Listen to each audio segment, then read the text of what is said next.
in the past 15 days, I've ridden 3 adventure touring motorcycles. That is how quickly they're taking over the market.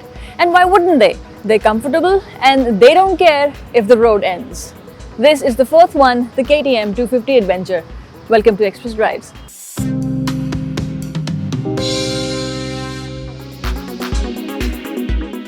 KTM kick-started its adventure touring motorcycle lineup in India with the 390 Adventure in January 2020.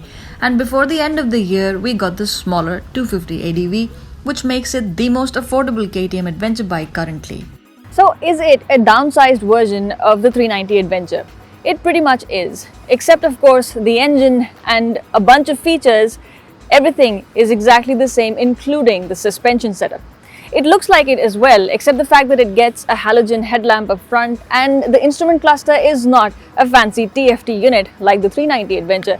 But none's the matter because it is super informative. It's got details like fuel range and it's easy to pick ABS modes if you must change it. Below the instrument cluster, you get a 12-volt socket as well. For a price difference of about Rs 50,000, what you don't get with the 250 Adventure, besides of course the larger power figures, are features like traction control, cornering ABS, a quick shifter, LED headlamp, and there's more. So there are a lot of similarities between this and its elder sibling, and that means the seat height on the 250 Adventure is the same at 855 mm. And if you're 5 feet 5 like me, this is how you're going to be sitting on it. But it really doesn't matter because once you start riding it, it's really no problem. And if you are in bumper to bumper traffic, you could always just slip to one side of it and it's no trouble if you're shorter than 5.5 feet. You're pretty much bringing home a 390 Adventure with less power and lesser features when you get a 250 Adventure. Now the suspension setting on this one is especially impressive. It's nothing like what we experienced on a competitor, say a 310GS BMW Motorrad, which is just too soft. This one feels just right, be it on-road or off the road.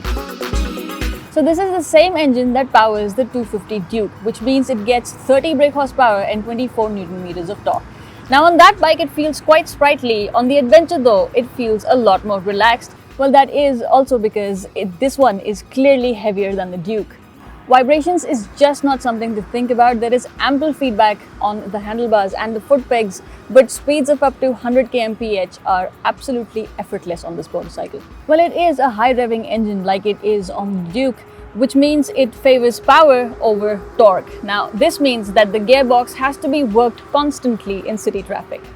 Considering that the bike weighs the same as the 390 ADV and has about 14 bhp less than it, combined with its high revving nature, there isn't a lot of grunt in the lower RPMs, which is not much of a problem on the road, but off it is problematic if you're, say, negotiating your way through some slush. You'll need to keep the revs boiling at about 3,500 RPM during off-road, which could take some getting used to. Add to this, those MRF tires do like the road more. So besides the suspension, the brakes, the wheels, the tire size is also exactly the same as the 390 Adventure.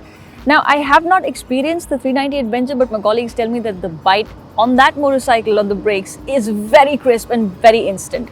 So it is on this, but I would say it's a more progressive feel on this one. I reckon I don't see serious adventurers on this motorcycle. Now with that engine, even when you whack open the throttle, there isn't a load of aggression under your right hand. Now I see maybe those who are upgrading from something like a Pulsar 150 or those who are just about getting into riding off-road or long-distance touring. This makes a lot of sense. This is a comfortable motorcycle. It gives you the feel of a big adventure tourer, but even so, it is a compact design and I really like it. But if you're looking for a serious adventure motorcycle, it would have to be the 390. But that, we've known, has been a little bit too much for younger riders because when you don't have traction under your rear wheel, it can be a handful. But this offers a lot more accessibility. You can whack open the throttle on this and yet feel comfortable doing it. Now it is facing competition from some existing brands, and I would say that this could be a very, very inviting deal, which is better than a lot of them in the market these days. Now do consider subscribing to our channel. If you like this video, do hit like. Thank you very much for watching.